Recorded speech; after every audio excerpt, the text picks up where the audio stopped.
Coach Vincent Show is brought to you by Bellini's Texas Grill, located in beautiful downtown Vista Ridge, Texas, at the corner of Palmer and Colonial Parkway.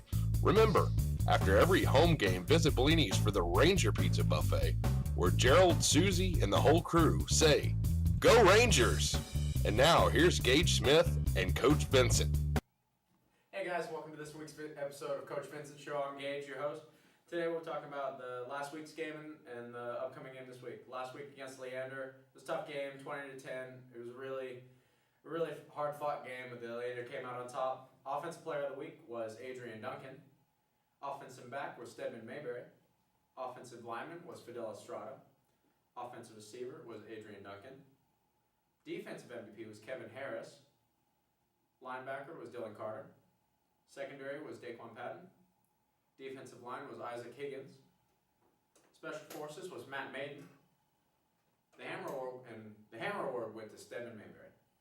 This week on our sub-varsities, we're wanting to highlight our wide receivers and our DBs. And in our JV Red game, our wide receivers of the week were Jake Shelton and Jason Rhodes. Our defensive backs were Nick Stevenson and Cole Shoemaker. And in our JV Black game, our wide receiver was Parker McCune. And our defensive back was Andrew Bonham. And on the freshman level, our receiver of the week with our red team was Dylan DeHunt. And our secondary player was Tyler Harris and Jeremy Geist. And then on the freshman black, offensive receiver was Keaton Marino. And defensive back was Taylor Boyd. And every week we like to highlight our hard hats, those guys who really put themselves on the line and fought really hard in practice scout teams. This week's hard hats went to Brennan Ochoa, Cade Smart, Garrett Clark, Mike Valdez, Matthew Piper, Ryan Ritchie, Grant Randall, and Cole Shoemaker. All right, so let's get into the show. Last week it was a tough defensive game. You guys really fought as hard as physically possible and held them to a 10-point game. Some highlights you want to talk about? Well, the biggest thing for us, we came out really strong. We had some big plays early on in that first quarter that put us in position to score some points. Got out to a 10-0 lead.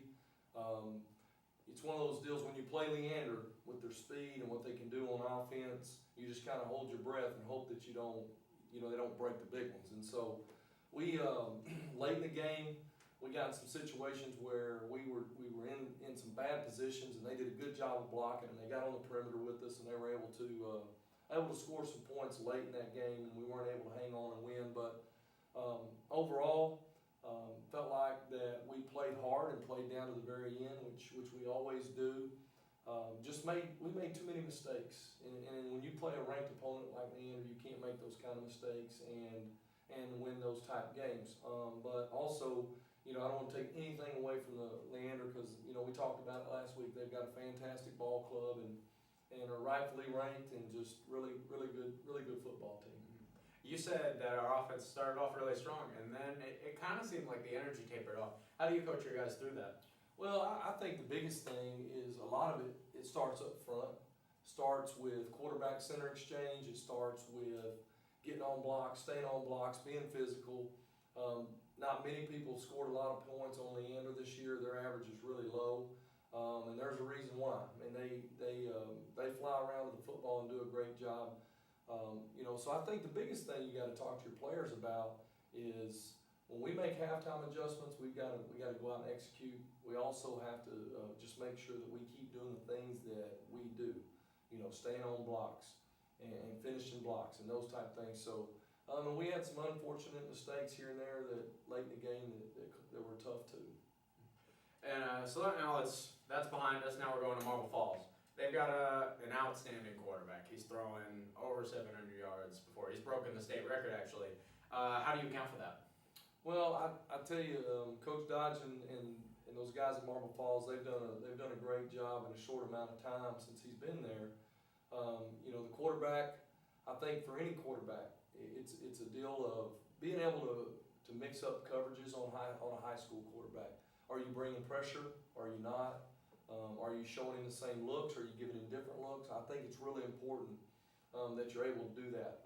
And the other thing you got to balance is giving them different looks versus making sure that you're really good at what you do and what you do best on defense. And so Coach Geis and our defensive staff has a great game plan to make sure that we do what we do best, but also making sure we give him, a bunch of different looks. And not only on offense, they're pretty good on defense too. They run all kinds of different defense, coming from the 50, the forefront, to even the 3-3 stack. Yeah, I think what gives them, I think what really makes them tough on defense is the fact that they're multiple. So they'll give you a 3-3 stack look, like you said. They'll give you a 50 look, and then they'll give you a 4-2-5 type look at times. And we've seen that on tape. And so they run at different times against different people.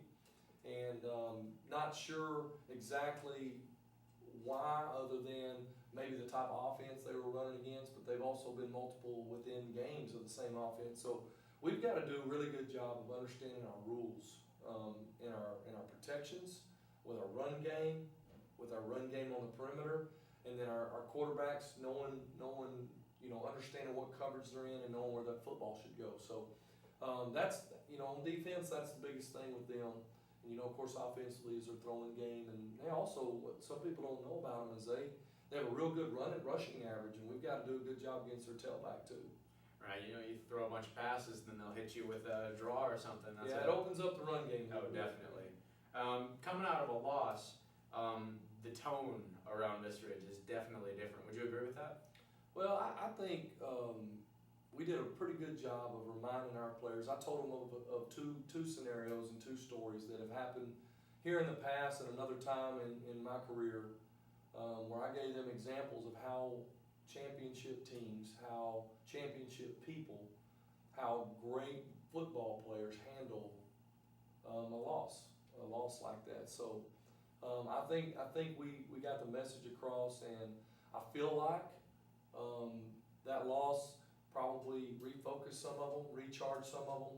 I think it may have made them hopefully a little more hungry, and so that's the approach. We have got to continue to get better, because ultimately the goal is to extend the season and be in a playoff spot, and so we have got to go to work and make sure that we put ourselves in a position to have a chance to do that.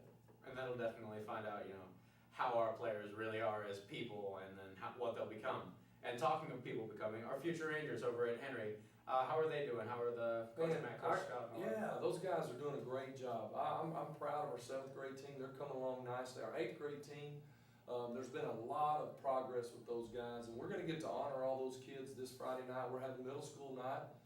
We're inviting Henry Middle School and Stiles Middle School. Stiles' brand new program, Coach Fambro and his staff, they're getting some things going over there. Fighting, opening the school. That's, fighting some of those battles, but feel really good about where we're headed with our middle school programs. And there's some big things going on in Vista Ridge, Texas. What else going on? Yeah, there's a couple things that I want to mention that I'm really proud of. Last week at the Fields of Faith, Adrian Duncan was picked, one of 5 people to speak in front of 1,500 people out at Del Diamond, and did a fantastic job. He represented our community really well at that venue. Want to talk about Breast Cancer Awareness Week for us. It'll be a pink out game at our varsity and our freshman games, our home games this week. So those are some big nights, and we're going to honor some people that have either, that have loved ones or are part of our families that are survivors or have had lost loved ones as far as that calls. And we'll be passing around helmets and raising money, because that's the main goal for us, is just to raise money and put it towards a great cause. So we've got that going on. Some of our players, the Rutledge Carnival and the Cox Carnival, the elementaries, a couple of our feeder schools, this Saturday we have a bunch of our players that are going to go over and work those carnivals. So those are great things for our community. Really proud of our varsity football players. They've been going to the elementaries on Friday mornings and being around some of those kids. I've gotten a lot of feedback from different people about that. So just trying to get our guys to understand what it means to serve and to give back. And so those are a couple really big things that we've got coming up, and we're excited about this week. Definitely making it one big community. That'll do it for this week's Coach Vincent Show. Guys, be sure to wear your pink shirts for the game. It's a great cause. Show your support. It's a big deal. And after the game, be sure to check out the Bellini's all-you-can-eat pizza buffet. It's really good. Thank you, guys.